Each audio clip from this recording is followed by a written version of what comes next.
They're the bully boys of the revolution, the Basij militia. Since Iran's disputed election last June, they've been out beating protesters and behind closed doors allegedly raping as well. Now Channel 4 News has learnt that not only protesters, but even Basij who refuse to participate in abuses may be subject to similar treatment. The first time they took me for interrogation, they hit me so hard in my left eye that I couldn't see for a while.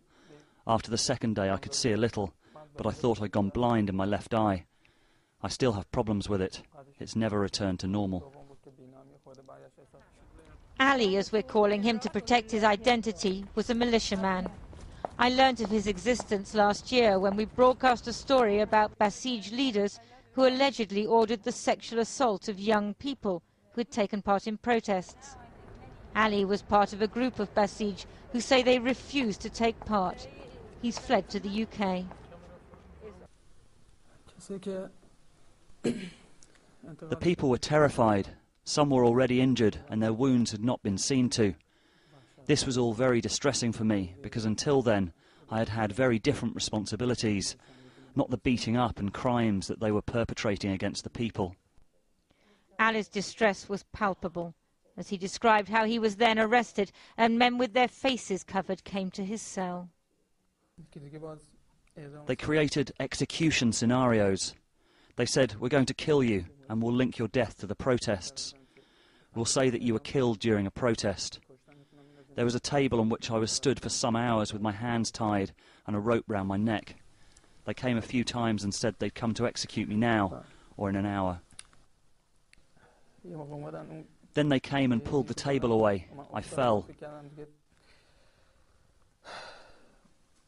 Ali could scarcely speak for tears.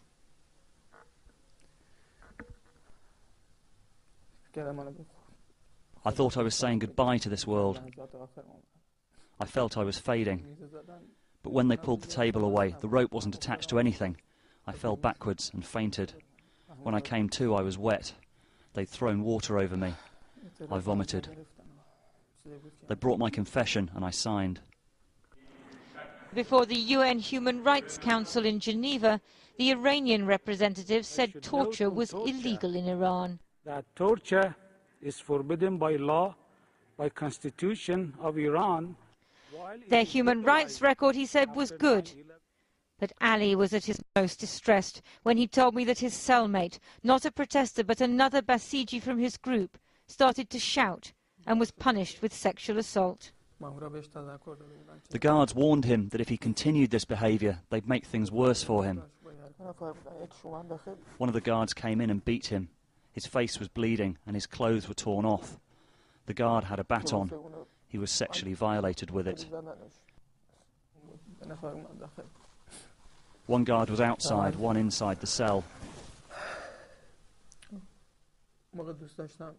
I wanted to protest, to shout, to help him, but I'd seen how they dealt with protesters and I couldn't. I'm thoroughly ashamed. I'm shamed before God, ashamed of my youth, ashamed in front of my friend, ashamed in front of the people. Last week, the Iranian government gathered people to celebrate the 31st anniversary of the Islamic Revolution.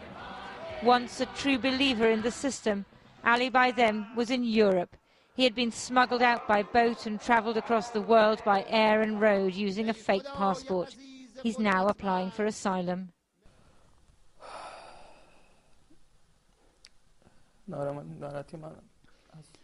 I have this terrible feeling of pain that I spent the best years of my life unaware, and they used this. I was a tool for them to reach their objectives. I unwittingly got involved in their plans. I was unknowingly led by them.